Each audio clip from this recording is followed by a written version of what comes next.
Continuamos con más y ya está aquí con nosotros la doctora Alexandra Iches y pongan especial atención. Vamos a hablar de los niños abusadores versus niños víctimas. Bienvenida, doctora. Muchísimas gracias, aunque al inicio del programa yo dije ya, me pusieron al descubierto porque dijeron llegó. Ay, muchísimas gracias nueva vez y yo súper encantada de estar aquí en mi espacio. Porque claro que sí. Debe ser, no, hay algo, viene una reclamación off.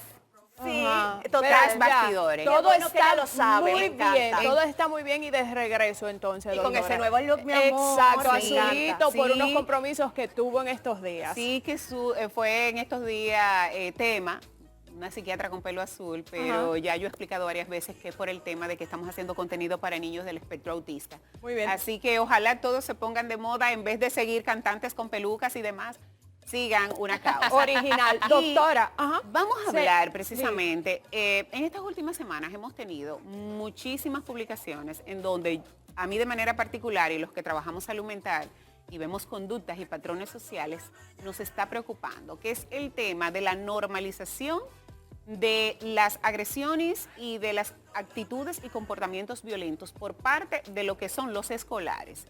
Y tenemos que hacer una gran diferencia entre lo que es violencia escolar y bullying, porque muchísimas veces cuando ocurre un acto de violencia, de una vez los padres, los profesores y los mayores, los tutores tienden a catalogarlo como, él es víctima de bullying. No es así.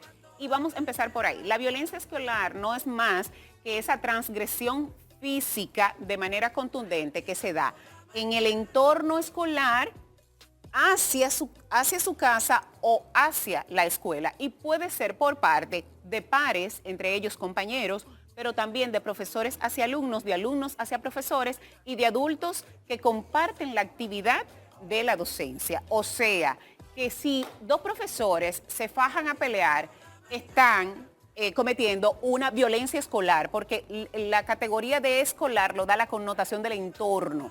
Ahora bien, el bullying nosotros sabemos que es ese abuso que puede existir hacia otra persona, generalmente par, pero que tiene varios renglones, desde el psicológico, el sexual, el verbal, el físico, y hay un acápite que es el ciberacoso, que entra dentro del grupo del bullying, en este caso, no de la violencia escolar per se. Entonces, hace 2 semanas, y la doctora que estaba aquí anteriormente dijo algo bastante cierto, ¿por qué estamos normalizando la violencia y por qué nosotros estamos entrando en una anestesia social que no nos importa siempre y cuando a mí no me salpique, pero debemos de entender que por ende, por personas, por seres sociales, debemos de contribuir y de fomentar lo que es el tema del respeto, ¿verdad? Primeramente, y sobre todo la educación. Me preocupa también el hecho de que los profesores se sienten totalmente desprotegidos por el hecho de tener muchos escolares violentos. Y la violencia está demostrado de que es un patrón de conducta aprendida. Claro. Son muy pocos los niños que actúan de forma violenta o agresiva por una condición médica. Porque en muchísimas ocasiones los padres quieren venir, después que el niño ha tenido todo un historial, quieren venir con el argumento de que es un niño que tiene problemas. Cuando no lo es así. Doctora. Cuando no lo es así. Estamos ahora en unas estadísticas en que entre el 36 al 60% de los escolares han sufrido un tipo de violencia escolar, o casi todos han tenido algún tipo de bullying, aunque sea de manera muy sutil, pero de esto se presenta, aunque sea una vez al año. Son cifras muy importantes, doctora. Sí, groseras, Claro. groseras. Y no tenemos una intervención adecuada, porque estaba hablando con alguien respecto a esa situación y yo dije, venga acá, ¿y dónde está la policía escolar? Nos hemos hecho esa pregunta, de hecho, en muchas ocasiones. ¿Dónde está la policía escolar? ¿Cuál es Sí. el rol de la policía escolar? ¿Cuál es el rol de la policía municipal?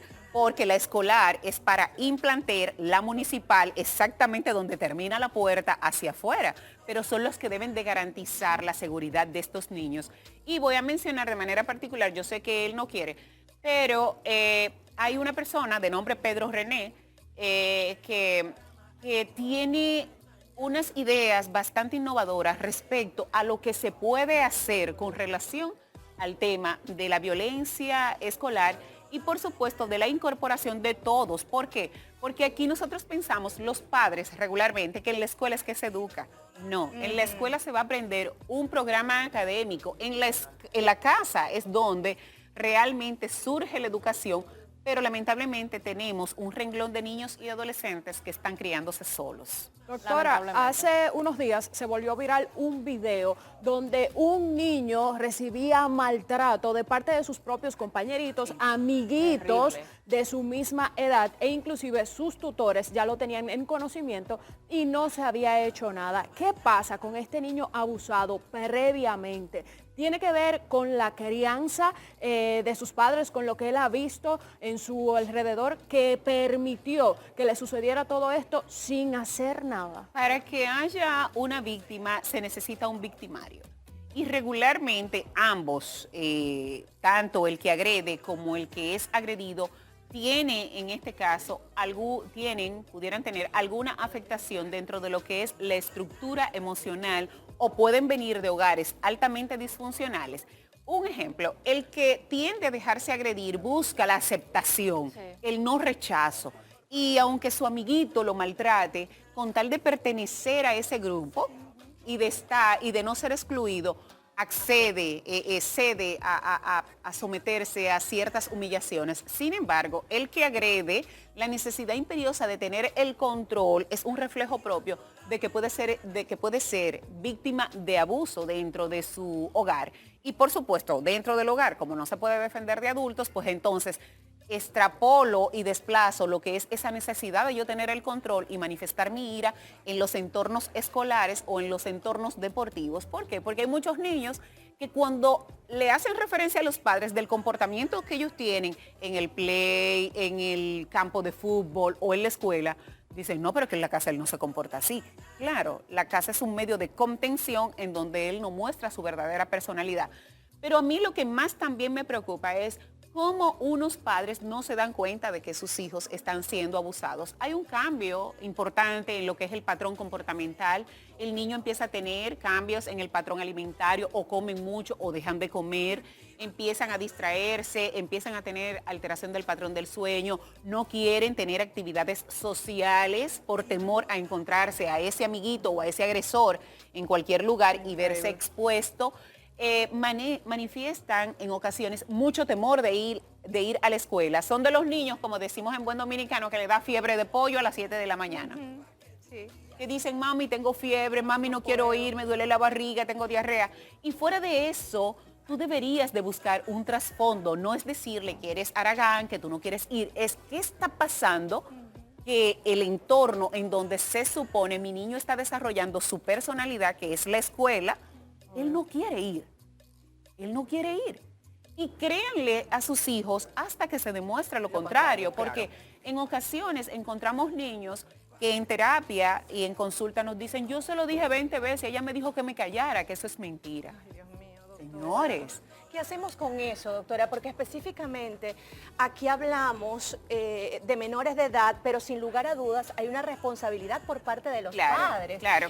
Nosotros predicamos a través de nuestro ejemplo y también siento que hay una ineficaz comunicación, doctora. Si yo no miro a los ojos de mi hijo, si yo no le pregunto cómo se siente, si yo no sé cómo él está realmente, si no trato de entender incluso eso que no tiene que ver con el verbo necesariamente, sino ciertas actitudes, ciertos gestos, ciertas formas que no son normales, comportamiento que podemos decir normal dentro de lo que es la cotidianidad. Señores, eso es una alerta, doctora. Entonces aprovechemos este momento y este espacio y sobre todo esa capacidad que usted tiene para comunicar y darle un mensaje a los padres de lo que deberían hacer para evitar que nuestros hijos sean víctimas o victimarios en torno a la violencia. Estoy tratando de derribar esa frase tan cliché que están utilizando ahora socialmente, de que esta es una generación de cristal.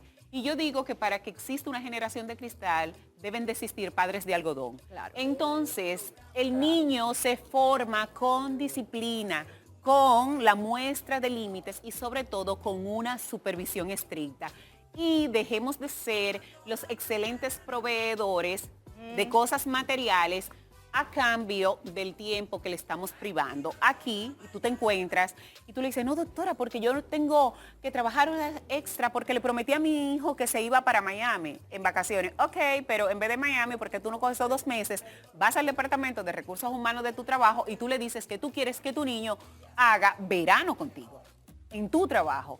Tú pasas todo un año sin estar con él, pero tú en 2 meses que vas a estar en el día a día, él asistiéndote en tu oficina, te vas a dar cuenta de sus grandes carencias emocionales. Entonces tenemos que fomentar los vínculos y sobre todo los niños y a los adolescentes dejarse manejar. Ningún padre se siente a estructurar un fracaso de un hijo. Nadie lo quiere por menos tiempo. Y por eso nosotros vemos de una manera muy cruda que por fallas que cometa el hijo, la madre siempre dice al final, mi hijo era un hijo bueno. Entonces, nosotros tenemos ese amor filial, pero ustedes también deben de dejarse manejar y saber que todo lo que están viviendo ahora es momentáneo, incluyendo las redes. Así es. Doctora, una pregunta que de verdad a mí me surge, por ejemplo, y me quiero referir ahora a los niños abusadores. ¿Qué pasa cuando a estos niños no se les pone atención y... Por ejemplo, ¿qué podemos esperar? ¿Será un adulto abusador, un maltratador de mujeres?